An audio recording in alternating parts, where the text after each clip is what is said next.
Bismillahirrahmanirrahim. Assalamualaikum warahmatullahi wabarakatuh. Terima kasih, selamat siang teman-teman semua sudah hadir hari ini. Saya mengimplementasikan beberapa jurus yang beberapa waktu lalu saya mengikuti pelatihan di SMA.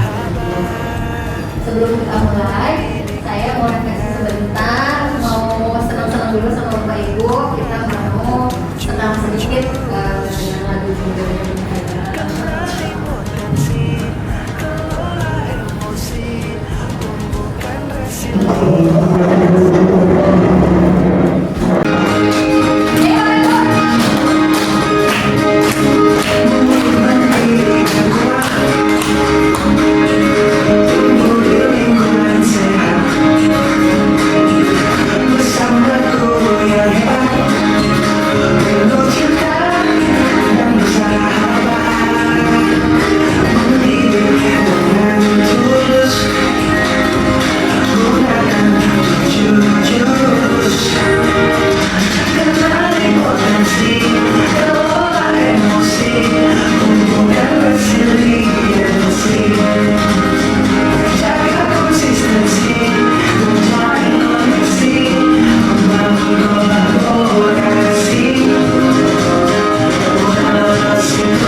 Sebelum kita melakukan atau melakukan pembelajaran, sebenarnya hal yang paling penting kita ketahui itu apa sebenarnya potensi dari anak-anak yang kita didik. Setelah itu, bagaimana mereka mampu mengolah emosi, terus membangun daya juang, terus konsistensi menjaga potensi emosi, resiliensi. Bagaimana mereka mampu menjalin koneksi, membuat kolaborasi bersama teman satu kelas, dan bagaimana mereka menciptakan situasi, kita mampu menciptakan situasi yang aman. Hari ini saya hanya akan berbagi dari baik untuk Bapak Ibu tentang jurus 7BK hebat itu menggunakan metode AKA. Aktivitas, refleksi, konseptual, dan aplikasi. Sebenarnya kita menggunakan metode AKA ini biar lebih terarah dalam merumuskan masalah.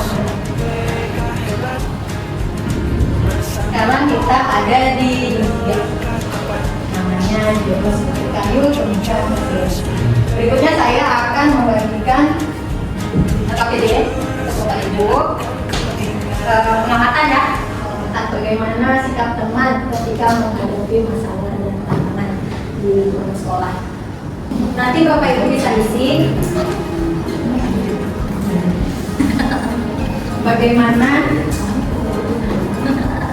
caranya Bapak Ibu mengamati teman-teman Bapak Ibu ketika menghadapi masalah. Misalkan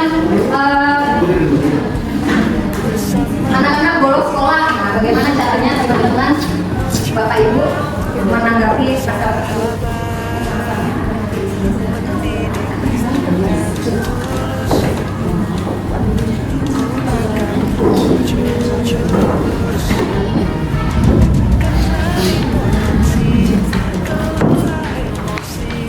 Boleh Bapak Ibu berdiskusi mengamati kira-kira bagaimana sikap teman-teman Bapak Ibu ketika menghadapi masalah ini.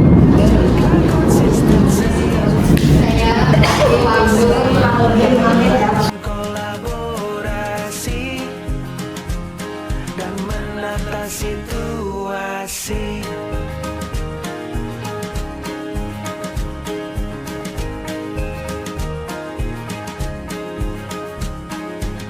Sekolah aman dan nyaman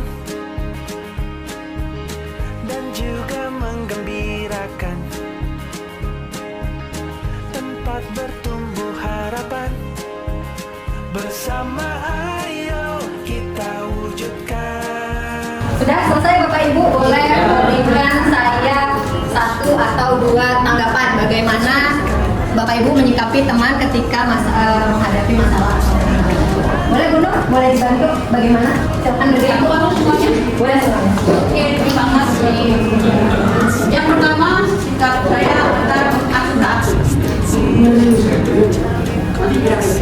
Ya. Yang kedua, kalau boleh, kalau diperbolehkan, saya akan bertanya masalahnya apa. Saya izin dulu, boleh nggak saya tahu? Kalau nggak boleh nggak, saya nggak akan. Ya. Terus kalau boleh lagi, saya akan menyelesaikan. Dan kemudian yang terakhir saya akan menghubungi. Oke. Dan dulu, terima kasih. Tepuk tangannya teman-teman. Terima kasih. Oke, boleh coba? Ya, jadi bagaimana sikap teman kalian ketika menghadapi masalah atau tantangan? Sepengalaman saya, ada beberapa teman saya yang mungkin menghadapi masalah atau tantangan dengan pertama mengeluh.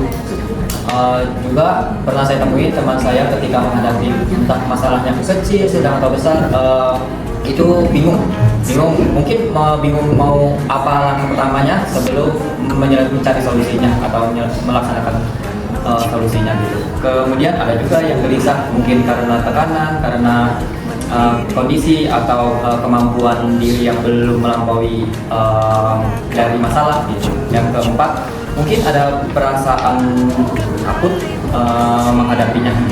Oke, baik. Sudah, Pak Galih. Terima kasih Pak Galih. Selesai teman-teman. Boleh Pak Erwin, silakan. Baik, kalau saya begini, pertama menunjukkan atau melihatkan sikap peduli dulu terhadap masalah selama masalah. Jadi kita kan apa namanya dalam kolaborasi itu bukan kita ada sikap peduli dulu. Kalau menyelesaikan kita pelajari dulu. Kalau ada seperti itu. Ketiganya menyimpan berbagai alasan atau penyebab dari masalah atau tantangan yang terjadi. Dan tentunya terakhir adalah membantu menyelesaikan permasalahan atau tantangan semampu yang kita bisa. Begitu mungkin. Baik, terima kasih Pak Erwin. Resiliensi itu kemampuan seseorang untuk bangkit kembali dari pulih dari kesulitan, stres atau trauma yang dialami dalam hidup. Ini adalah kemampuan untuk beradaptasi, bertahan, dan bahkan lebih kuat setelah menghadapi tantangan. Kita sering ketemu ya sama hal-hal semacam itu, teman curhat masalah murid, mungkin masalah di rumah atau masalah di tempat yang lain. Jadi menumbuhkan resiliensi terhadap teman ini perlu kita pelajari agar kita bisa saling bantu dalam mendidik anak-anak kita. Kenapa penting? Ada yang bisa berjawab? Kenapa daya lenting semakin penting? Gimana, Pak? Menurut saya daya lenting itu berguna buat seseorang mengatasi masalah atau tantangan dalam hidup agar tidak terjerembab dalam kelemahan perasaan, terus berusaha dalam menghadapi hidup dan terus berkembang serta meningkat kualitas hidupnya. Oke, baik. Ada lagi, Bapak Ibu? Oke, Pak Erwin. Problematika yang ada itu memang membutuhkan kemampuan lenting yang sangat fleksibel ya, sehingga bisa menjadikan semacam kemampuan tersendiri untuk menyikapi berbagai macam permasalahan yang itu bisa berakibat fatal kalau tidak memiliki daya lenting ini. Jadi sangat dibutuhkan seseorang apa namanya menyikapi berbagai macam permasalahan yang begitu kompleks gitu ya. Itu sangat penting. Ya, dan cukup. Terima kasih. Dan apa kita perlu memiliki gaya lemah dalam diri kita dulu ya. Ketika kita sudah bisa atau mampu beradaptasi terhadap daya lemah yang kita miliki, semua orang punya daya lemah. Karena bagaimana cara kita memotivasi diri kita dan mendapatkan motivasi dari orang lain. Sehingga ketika anak-anak membutuhkan ini, kita sudah siap membantu mereka untuk siap terbang. Nah, di sini ada beberapa variabel yang mungkin bisa digunakan oleh kita untuk menimbulkan resiliensi terhadap teman-teman. Saya hanya akan menjelaskan satu antara 7 dari resiliensi tersebut, yaitu membuat growth mindset dan fixed mindset. Nanti kita akan pelajari ini menemukan resiliensi pada anak itu.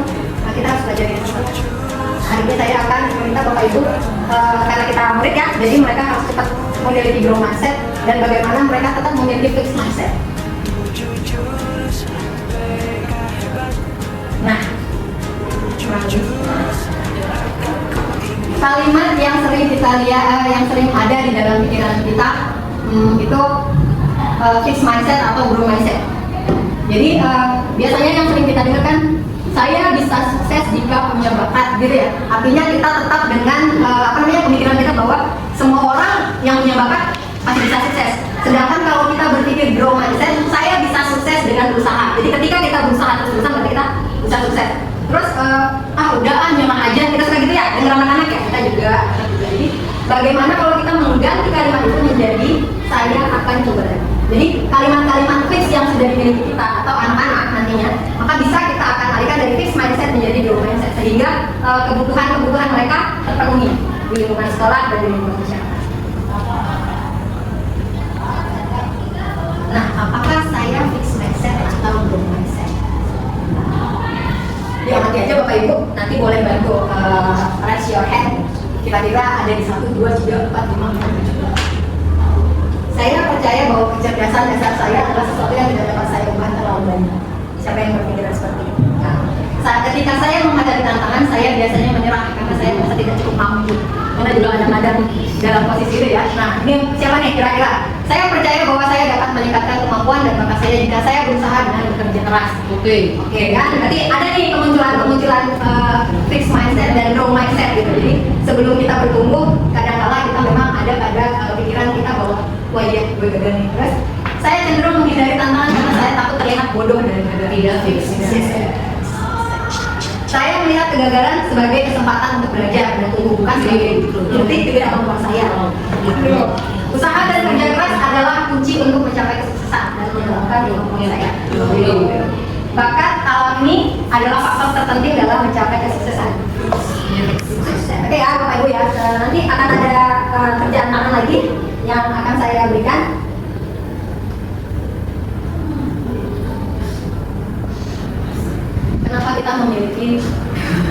Kenapa kita memiliki growth mindset dan fixed mindset dan apa yang mempengaruhi?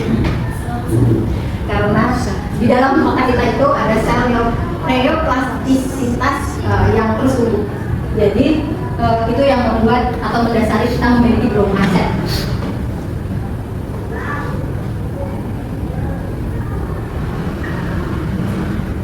Kalimat pujian dan dukungan itu bisa juga menjadi salah satu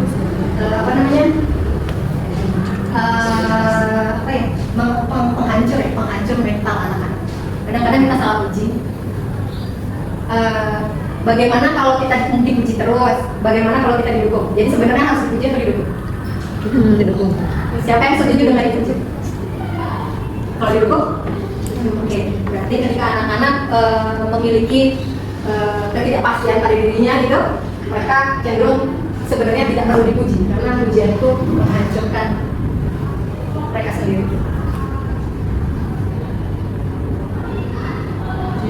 Nah, kalimat-kalimat yang sering Bapak Ibu gunakan ketika mungkin nggak sengaja ya, kan kita nggak tahu bagaimana cara memuji dan memberi dukungan pada anak gitu. Sehingga kadang-kadang ini kalimat-kalimat yang salah nih Bapak Ibu. Jadi kalau kamu hebat banget, kita sering sebuah pujian. Kalimat yang sebenarnya bisa kita keluarkan dengan kamu sudah bekerja keras, kamu layak dapat prestasi berdasarkan.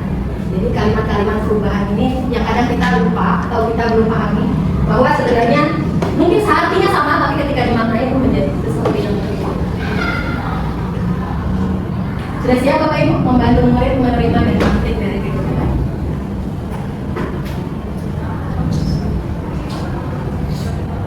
Nah, sekarang saya minta di kertas baliknya Bapak Ibu membuat kalimat fixed mindset dan grow mindset.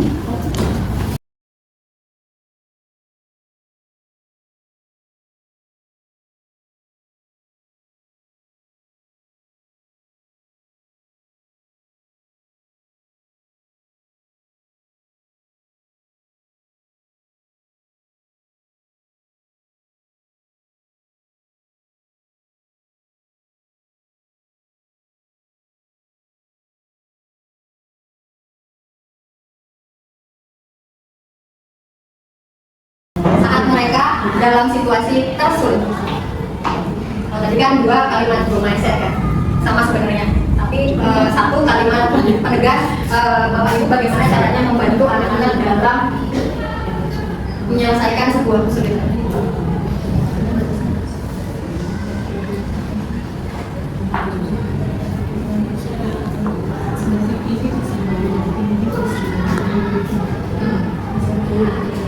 Boleh ada yang bisa bantu saya?